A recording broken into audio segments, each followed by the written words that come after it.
All the information shared in this video is available on the public platform. Nothing is discussed here which may breach the confidentiality of our armed forces.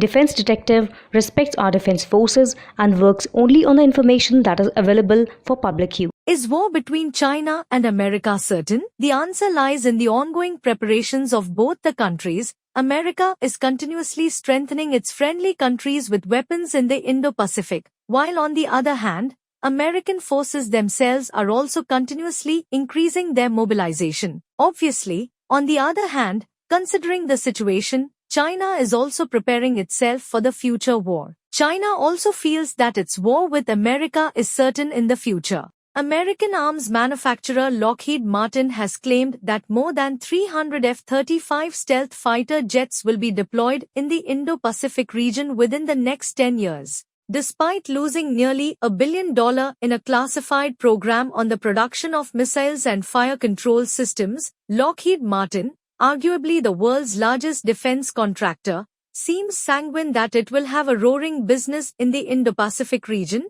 where many countries, fearful of China, are going to enhance their air power. Lockheed Chief Financial Officer Jay Malave revealed last week, 23rd April, that the company could incur in excess of $1 billion in potential losses on the classified program, though its CEO Jim Taiclet characterized the program as a long-running franchise that will deliver a strong return on investment after going through a period of teething pains. The US deploys over 300 F-35 stealth fighters in the Indo-Pacific as the Pentagon bolsters coalition capacity against the PLAF. However, there seem to be other areas that Lockheed is looking at positively. Its F-35 fighters are in demand in the Indo-Pacific, where more and more countries are said to be realizing the growing importance of air superiority, an important lesson that has emerged from the Ukraine conflict. Singapore is acquiring its next-generation fighter fleet as it prepares to sundown its current fleet of F-16s starting in the mid-2030s.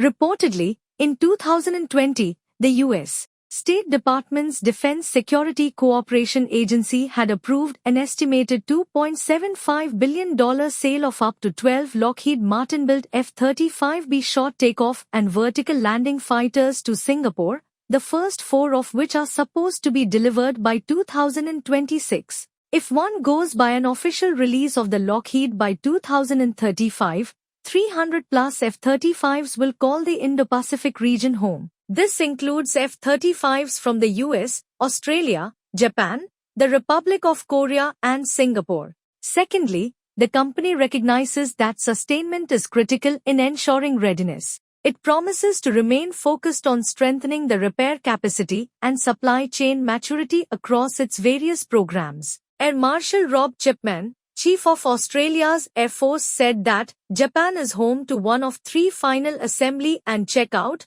FACO facilities at Konki South in Nagoya. In addition, the stand-up of the North Asia Regional Maintenance, Repair, Overhaul, and Upgrade MRU, also in Nagoya, was completed in 2020. This facility will be utilized by JASF and USF jets. Our platforms continue to support the Allied mission to maintain stability and security in the Indo-Pacific region. Thirdly, the F-35 facilitates interoperability with the United States and other allies and partners across the globe. According to Steve Over, Lockheed Martin's director of F-35 International Business Development, if you think about these conflicts, virtually no one is facing conflict alone, and so it's about building coalition capacity. The beauty of the F-35 is you've got an airplane operated by not only the United States but also other nations in the Indo-Pacific such as Japan, Australia, and South Korea, as well as several European countries. He also told that it doesn't have to be a US airplane, it doesn't have to be a Singaporean airplane, and that level of interoperability is one of the things that is becoming a hallmark of the F-35 for all the customers that are using it. It's really an incredible force multiplier. In other words, the F-35 is said to be strengthening allied partnerships in the Indo-Pacific. In this regard, it is pointed out how the fighter aircraft has participated in regional military exercises such as Exercise Vigilant Defense in October 2023, American F-35s and F-16s trained with South Korean F-35s and aircraft from the Royal Australian Air Force joined training over the East China Sea in fall 2023. U.S. Air Force F-35s trained with Japanese aircraft over the East China Sea and exercise Elang Osindo in September 2023. A bilateral air combat exercise brought together 6 Australian F-35 as and 6 Indonesian F-16s to generate tactics and techniques of air operations. Besides, it is pointed out how, in September 2023, Australian F-35s were deployed to Japan for the first time, developing a mutual understanding in how we each operate the F-35A is essential to how Australia and Japan contribute to the collective security of the Indo Pacific, according to Air Marshal Rob Chipman, Chief of Australia's Air Force. Our aviators will develop their skills deploying overseas, 5,800 kilometers from home, and forge professional relationships with their Japanese counterparts. For instance, Singapore's Boeing-made F-15 SGs, which have been in service since 2009, remain an important part of the country's fighter fleet.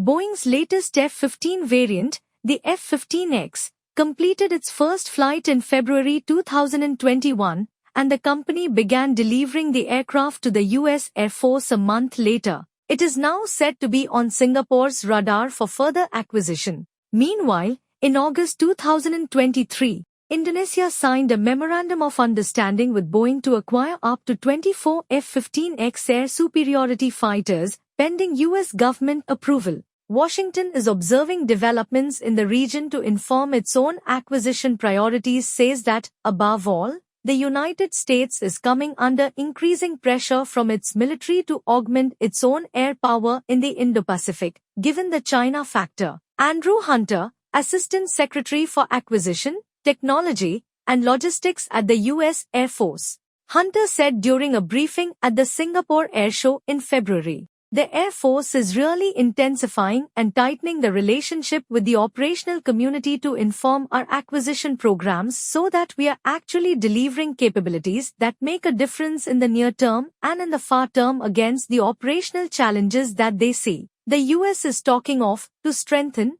nurture and extend and deepen all of our relationships with the partners in the region, and in this regard, it is having, as Hunter says, a huge focus in the Air Force on the Indo-Pacific and Southeast Asia. We'll work with our allies and partners to defend the rules-based order that we built together over decades to ensure the region remains open and accessible. And let me be clear about one thing. The goal of defending the rules-based order is not to keep any country down. Rather, it's to protect the right of all countries to choose their own path, free from coercion, free from intimidation. It's not about a contest between a US-centric region or a China-centric region. The Indo-Pacific is its own region. Rather, it's about upholding the rights and agreements that are responsible for the most peaceful and prosperous period this region and the world has ever experienced. That's why there's so much concern, from Northeast Asia to Southeast Asia, and from the Mekong River to the Pacific Islands, about Beijing's aggressive actions. When we say that we want a free and open Indo-Pacific, we mean that on an individual level, that people will be free in their daily lives and live in open societies. We mean that on a state level, that individual countries will be able to choose their own path and their own partners. And we mean that on a regional level. It may be noted here that China has added many cutting-edge fighters to its inventory in recent years, leading to speculation that China may soon have the world's largest air force. Experts believe that China is producing the J-20 at over roughly 100 airframes per year, compared to 135 airframes a year of F-35. And here, while most J-20s are for China's own use, 60 to 70 F-35s that are produced in the US are exported to its allies and partners. China is also reported to be accelerating the production of the J-16, J-10 and its C variants. The J-16, a multi-role fighter, produces more than 100 airframes annually, while the J-10 produces less than 40 airframes per year.